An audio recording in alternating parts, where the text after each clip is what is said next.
What's going on, people? Dre Zero back again with another video, and today we're gonna be talking the Guardians of the Galaxy game and why I think it is gonna be a surprise hit of this year. Okay, let's just get right into it. Here's a reason why I think this is gonna be better, a lot better than what Avengers was. Honestly, it's the fact that it is head by Eidos-Montreal, the guys who did Deus Ex. And this is the first game since Shadow of the Tomb Raider 4 years ago. And it looks like they've taken the approach of, okay, we're not going to do all this other shit that you guys did over with Crystal Dynamics with Avengers, with the whole switching characters and this whole story job built up over here. Now we're going to do our own thing with 80s pop, with 80s music and this kick-ass soundtrack and giving the player the actual ability to actually lead the Guardians and shit, which is a good or bad thing with who you ask. I'm kind of hit or miss. I get why people are upset about this in particular, because, they're just coming off Avengers, and the people who didn't go and play Avengers, they're like, okay, why can't we play as the other Guardians and shit like that?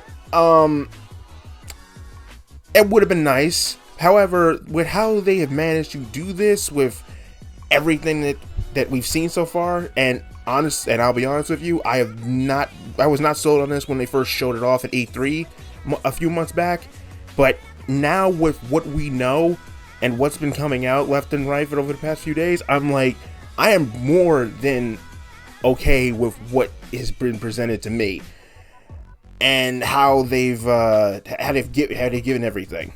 So when it comes to this, so you as Star-Lord lead Gamora, Rocket, Groot, and Drax, who are non-playable, which we've discussed before, but the player can issue commands to them during combat. Each character has their own unique skills and abilities, which can be chained together to inflict more damage.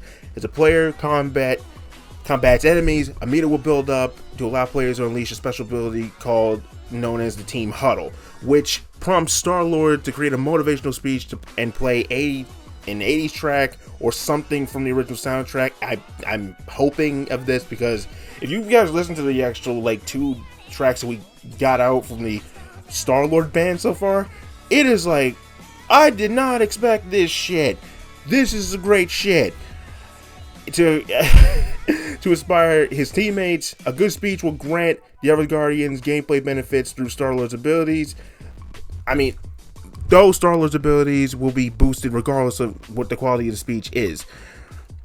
At various points of the game, the player will make key decisions via dialogue trees that will affect the Guardian's relationship with Quill and outcomes during certain missions, which is a good thing. They've learned from Deus Ex. They had Deus Ex in mind while making this, and I'm just like, you know what? That's fucking perfect. Deus Ex was fucking magical, and for them to be taking inspiration from that alone for the dialogue here, I'm like, fuck yes. I have so much more hope about the dialogue. Everything that we've seen so far, great, just great. Throughout the game, Star-Lord's decisions will be referenced by his teammates. Despite having branching dialogue paths, the core story remains the same, and the game only has one ending. So the Guardians are not going to turn on us. But I will believe some Guardians are going to hate some other decisions and shit. If we get it that low, I think it kind of has some of the Telltale shit in mind too, because they kind of went in that route with how they did their game. And when it comes to something like this, it's I never expected something like this to actually happen, especially after what Telltale did with their version of the Guardians and shit. But the plot takes place several years after a major interstellar war that left its mark on the universe, which is still dealing with its devastating consequences. Among these interested in exploiting the situation are the Guardians, who all hope to make quick money during their adventurous wanderings around the galaxy. And I've seen some gameplay of them going around nowhere and shit like that. There's a gameplay video of that, and I'm just like, you get to go around, we get to choose a mission and shit. However, in one of their scams, embroiled in a gamble between two team members, Star-Lord and his team eventually inadvertently cause a small accident which sets a motion of events series of catastrophic events that threaten the peace of the fragile universe unless they take responsibility for their actions and eradicate the threat. So basically they fucked up and they have to really pretty much fix it. That is such a fucking Guardians plot if I've ever heard one. Now, I do have hope because of Eidos-Montreal. I do. I even have faith that they even got like their versions of the Guardians right, because Marvel said, "Go ahead, do to the characters what you want to do. We want to see your versions of the characters and shit." I have hope in the dialogue options, the combat, and even the little Star Fox combat with Paolo and Milano, which I've seen. I'm like, okay, I really hope this is really good. This is what I'm seeing is really, really fucking good. But, and Deus Ex being a huge inspiration for this, it's like, okay, that alone is a massive step up from what Avengers fucking was.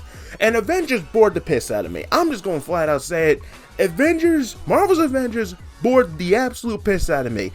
And if this works, then Eidos will be in the same echelon, really close to where Insomniac is, where they can handle Marvel games and shit. Because everything should not be on Insomniac, okay? Crystal Dynamics had a dud. It had a dud with Avengers, and it's still paying for it, even with the updates that shit still gets.